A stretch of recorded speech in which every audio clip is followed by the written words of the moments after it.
jauh 2 meter. Jadi kalau kita tidak pakai masker, kita ngobrol sama orang yang positif membawa virus 2 meter, kita kena. Itu dulu. Belakangan, dan WHO baru 1 bulan lalu mengakui bahwa ternyata kalau kita lihat di gambar, ya, kalau hanya droplet, ya, itu cuma memang 1,5 meter kita bernafas. Ini gambar orang yang dia ada virus di mulutnya, di hidungnya. Dia bernafas saja, itu 1,5 meter virus itu akan jatuh dengan gaya beratnya jatuh ke lantai 1,5 meter. Ya. Kalau dia bersin, ya, itu bisa sampai lebih 6 meter. Kalau dia tidak pakai masker, ya. Dia batuk itu bisa 2 meter. Ya. Jadi artinya apa? Orang yang tidak pakai masker dan dia membawa virus, di sekitar dia, lantainya itu, lantai di sekitar orang tidak pakai masker dan dia positif membawa virus, itu 1,5 meter dari dia, lantainya penuh dengan COVID. 2 meter dari sekitar dia, itu penuh juga dengan COVID kalau dia batuk-batuk. Atau dia bersin, itu sejauh radius 6 meter, itu lantai penuh. Nah ini barangkali yang belum semua masyarakat tahu bahwa lantai itu ternyata terbanyak jumlah COVID-nya. Itu juga alasan kenapa di rumah sakit, di Wuhan dulu, pertama kali COVID ditemukan, itu lantai rumah sakit, itu betul-betul banjir dengan virus. Tanpa bisa kita lihat. Jadi orang yang menginjakan kaki di sekitar rumah sakit, atau di sekitar orang yang tidak pakai masker, dan kita tahu sekarang di luar rumah itu kan banyak orang-orang yang kita tidak tahu dia bawa virus atau tidak, tapi kalau dia nafas saja, itu virusnya udah menyebar sekitar 1,5 meter dia. Kalau kita di terminal, di stasiun, atau di mall, kita berdekatan dengan orang yang tidak pakai masker dan dia positif membawa virusnya, 1,5 meter dari dia kita akan terpapar, kita akan tertular. Jadi begitu bahayanya orang tidak pakai masker kalau dia ternyata membawa virus COVID. Nah, yang lebih menakutkan bukan saja droplet, tetapi yang disebut aerosols. Ya, kita lihat aerosols. Aerosol itu serbuk-serbuk dari yang keluar dari mulut dan hidung, yang lebih halus ukurannya dari sekedar percikan ludah. Ya, yang tadi kita ceritakan itu percikan ludah, droplet.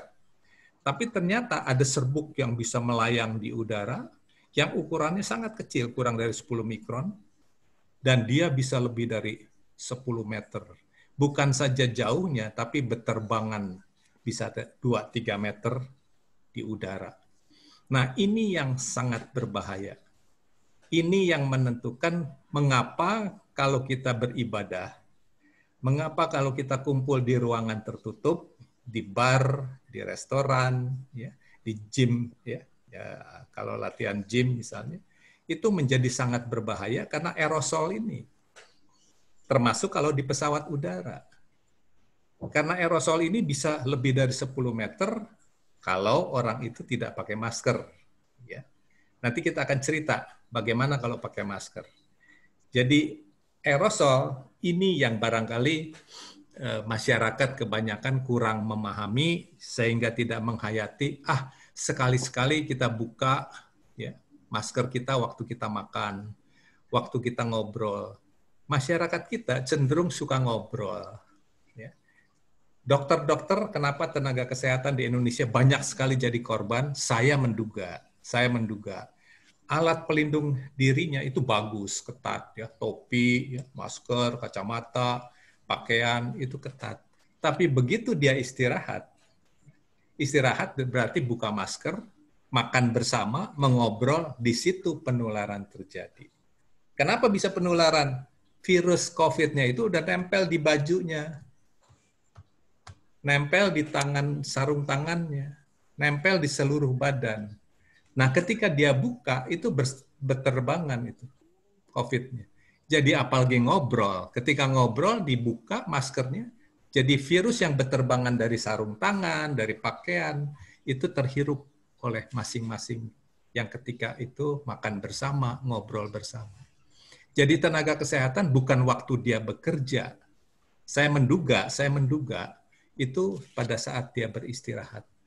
Pada saat mereka duduk makan bersama, ngobrol, pada saat itu penularan terjadi. Begitu juga sekarang orang yang senang bersepeda.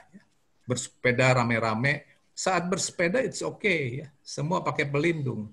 Begitu beristirahat, buka masker, ngobrol, atau makan bersama, di situ penularan terjadi. Fakta ini sudah banyak terjadi. Rumah sakit di Jogja ada yang tertular dari mereka yang hobi main sepeda. Seorang dokter tertular ketika mereka melakukan kegiatan bersepeda bersama. Jadi dianalisa ternyata penularan terjadi ketika mereka makan bersama. Jadi hati-hati makan bersama. Hati-hati berada di ruangan tertutup dengan aircon, dengan air AC, hati-hati. Karena aerosol ini berpotensi.